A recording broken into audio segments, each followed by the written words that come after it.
Before there was the United States of America, before there was a Declaration of Independence, before Washington crossed the Delaware, there was anger, there was debt, there was control, and there was a question that would change the world forever.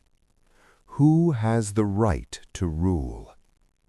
This is the story of how 13 colonies, scattered along the eastern edge of North America, challenged the most powerful empire on earth and sparked a revolution.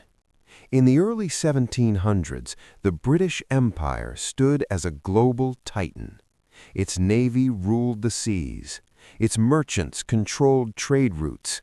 Its colonies stretched from the Caribbean to India. Along the eastern coast of North America were 13 British colonies. They were prosperous, growing, and increasingly confident. Colonists considered themselves British subjects. They drank British tea, read British books, followed British law. But something important made them different. Distance. An ocean separated London from Boston, New York, and Philadelphia.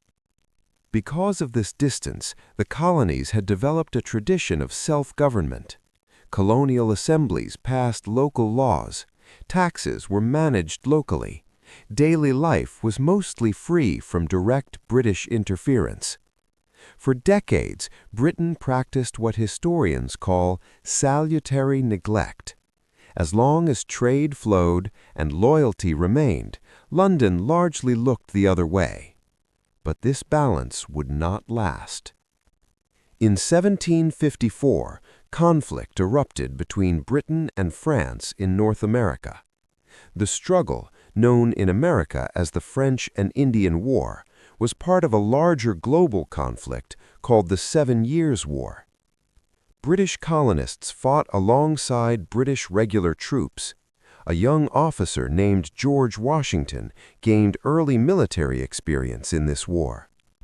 In 1763, Britain emerged victorious. France lost most of its North American territories. On the surface, this looked like a triumph, but victory came at a massive cost. Britain had accumulated enormous debt. Maintaining troops in North America to defend new territories was expensive. And in London, policymakers began asking a simple question: should British taxpayers alone pay for protecting the colonies, or should the colonies contribute?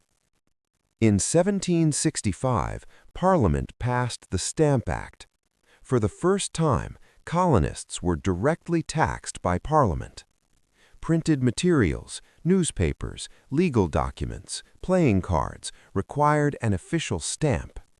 To London, this seemed reasonable. To colonists, it was shocking. Why? Because colonists had no representatives in Parliament. They believed in the principle of no taxation without representation. They argued that only their own elected colonial assemblies had the right to tax them. Protests erupted. Merchants organized boycotts. Groups like the Sons of Liberty formed. Effigies of British officials were burned in the streets. Under pressure, Parliament repealed the Stamp Act. But it also passed the Declaratory Act, asserting its authority to legislate for the colonies in all cases whatsoever. The conflict was no longer about money. It was about power. In 1767, new taxes arrived, the Townshend Act. These taxed imports like glass, paint, paper, and tea. Again, boycotts spread. Tension mounted.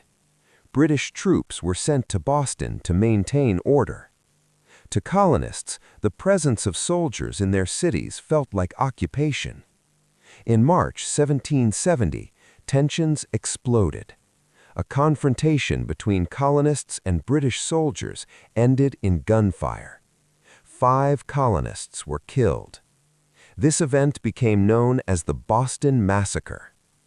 Patriot leaders used it as powerful propaganda. Engravings showed helpless civilians attacked by ruthless redcoats. Public opinion hardened. Though the Townshend duties were mostly repealed, distrust remained. In 1773, Parliament passed the Tea Act. It allowed the struggling British East India Company to sell tea directly to the colonies at a lower price. Ironically, tea became cheaper. But colonists saw the act as a trick, an attempt to make them accept Parliament's right to tax them. On a cold December night in 1773, a group of colonists disguised as Mohawk Indians boarded ships in Boston Harbor. They dumped 342 chests of tea into the water. The Boston Tea Party was not just protest, it was defiance. Britain responded harshly. Parliament passed the Coercive Acts, known in the colonies as the Intolerable Acts. Boston's port was closed. Massachusetts' self-government was limited. Troops were quartered in private homes. Instead of isolating Massachusetts, these acts united the colonies. For the first time, colonial leaders gathered in a continental congress. The idea of unity was growing. While taxes and trade laws fueled anger, deeper forces were at work. The Enlightenment. Thinkers like John Locke had argued that governments derive their power from the consent of the governed. If a government violates natural rights, life, liberty, property, the people have the right to overthrow it. Colonists read these ideas. Pamphlets circulated widely. In 1776, Thomas Paine published Common Sense. It argued plainly and powerfully that monarchy was flawed and independence was inevitable. It sold hundreds of thousands of copies. Chapter 8: A Global Impact. The American Revolution did not happen in isolation. France would later join the war, seeking revenge against Britain. The success of the revolution inspired the French Revolution. It influenced movements in Latin America. It challenged the idea that monarchy was untouchable. The 13 colonies had done something unprecedented. They had defeated an empire and built a republic. Conclusion: why it mattered. The origins of the American Revolution were not caused by a single tax, not by a single protest, not by a single battle. It was the result of debt from war, struggles over taxation, clashing ideas of authority, and a growing belief in self-rule. What began as disputes over stamps and tea became a radical experiment in liberty.